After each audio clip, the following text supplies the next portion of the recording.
하루의 말씀, 오늘은 로마서 13장 1절에서 7절까지 말씀 가지고 함께 나눕니다. 성경 봉독합니다. 사람은 누구나 위에 있는 권세에 복종해야 합니다. 모든 권세는 하나님께로부터 온 것이며 이미 있는 권세들도 하나님께서 세워주신 것입니다. 그러므로 권세를 거역하는 사람은 하나님의 명을 거역하는 것이요 거역하는 사람은 심판을 받게 될 것입니다. 치왕관들은 좋은 일을 하는 사람에게는 두려울 것이 없고 나쁜 일을 하는 사람에게만 두려움이 됩니다. 권세를 행사하는 사람을 두려워하지 않으려거든 좋은 일을 하십시오. 그러면 그에게서 칭찬을 받을 것입니다. 권세를 행사하는 사람은 여러분 각 사람에게 유익을 주려고 일하는 하나님의 일꾼입니다. 그러나 그대가 나쁜 일을 저지를 때에는 두려워해야 합니다. 그는 공연히 칼을 차고 있는 것이 아닙니다. 그는 하나님의 일꾼으로서 나쁜 일을 하는 자에게 하나님의 진노를 집행하는 사람입니다. 그러므로 진노를 두려워해서만이 아니라 양심을 생각해서도 복종해야 합니다. 같은 이유로 여러분은 또한 조세를 바칩니다. 그들은 하나님의 일꾼으로서 바로 이 일을 하는데 힘쓰고 있습니다. 여러분은 모든 사람에게 의무를 다하십시오.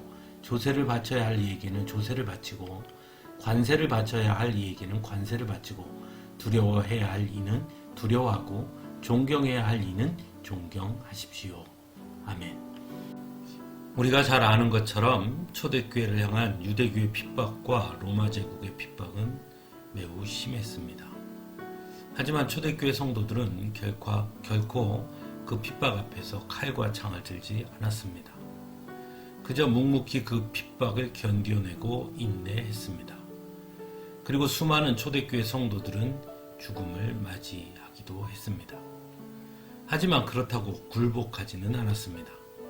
로마 황제 숭배를 받아들이지도 않았고 유대교회 회유에도 결코 굴복하지 않았습니다. 오히려 초대교회 성도들은 자신들이 할 수 있는 예수님께서 하신 방식대로 죽음으로 항거했던 것입니다. 오늘 말씀은 세상 권세에 복종해야 한다고 말씀하고 있습니다. 이 말씀이 의미하는 것은 무엇일까요? 복종하는 것과 굴복하는 것은 다른 것입니다. 복종하라는 것은 7절에서 말하는 것처럼 마땅한 의무를 다하는 것이지 결코 그임 앞에 비굴하게 무릎 꿇으라는 것을 말하는 것이 아닙니다. 그렇다면 왜 사도 바울은 로마의 성도들에게 세상 권세에 복종해야 한다고 가르치고 있는 것일까요? 분명 로마의 성도들 중에도 로마의 핍박에 맞서 싸우자고 주장하는 이들이 있었습니다. 칼과 창을 들고 싸우자는 자들도 있었습니다. 사도 바울은 그런 자들에게 권면하고 있는 것입니다. 왜냐하면 그것은 결코 예수님의 방식이 아니었기 때문입니다. 유대교의 오랜 법은 눈에는 눈, 이에는 이라는 보복법이 있습니다. 하지만 예수님은 칼로 흥한 자는 칼로 망한다고 말씀하십니다.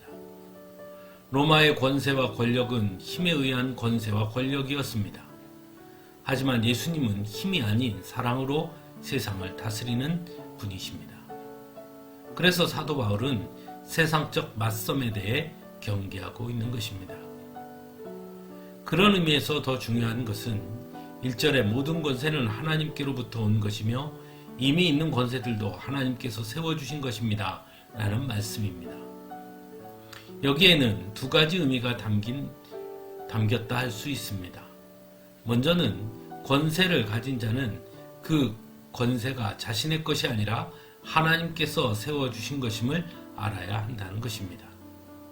그래서 4절에 권세를 행사하는 사람은 여러분 각 사람에게 유익을 주려고 일하는 하나님의 일꾼입니다. 라고 전하고 있습니다. 즉 권세를 가진 자는 자신이 하나님의 일꾼이라는 분명한 자의식이 있어야 한다는 것입니다. 또 다른 하나는 하나님께서 세워주신 것이니 하나님의 뜻을 행하지 않고서는 그 권세는 결코 올바른 권세라 할 수 없다는 것이기도 합니다. 오늘날에도 하나님을 두려워하지 않고 오히려 힘과 자본으로 세상을 통치하려고 하는 이들이 있습니다. 그럴 때 과연 성도들은 어떻게 해야 하는 것일까요? 마찬가지로 성도들은 예수님의 방식으로 악한 데 지지 말고 선으로 악을 이길 수 있어야 합니다. 결코 하나님의 뜻에 합당하지 않은 권력의 힘과 자본 앞에 굴복해서는 안 된다는 것입니다. 국민으로서 해야 할 의무는 철저하게 감당하되 옳지 않은 방식으로 국민을 지배하려고 하는 것에는 결코 굴복해서는 안 되는 것입니다.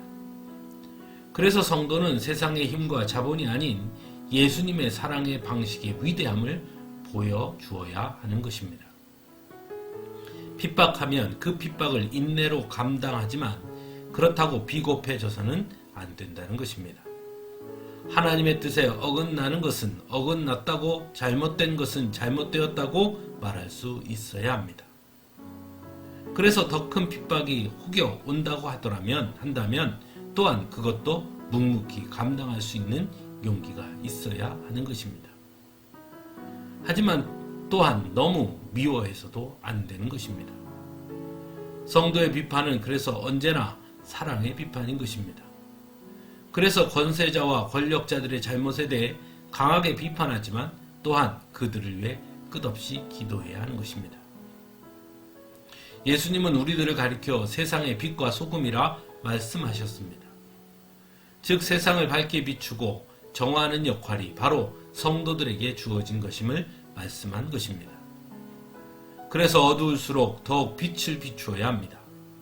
맛을 잃은 곳일수록 정의와 공의의 맛을 우리가 내어야 하는 것입니다. 그래서 우리는 악 앞에서 침묵해서도 안 되지만 또한 그렇다고 그들과 똑같이 힘으로 그들을 제압하려고 해서도 안 되는 것입니다. 끝없이 하나님의 뜻을 외치고 또한 지치지 말고 기도하며 인내할 수 있어야 하는 것입니다. 오늘 우리가 해야 할 일이 바로 이것입니다.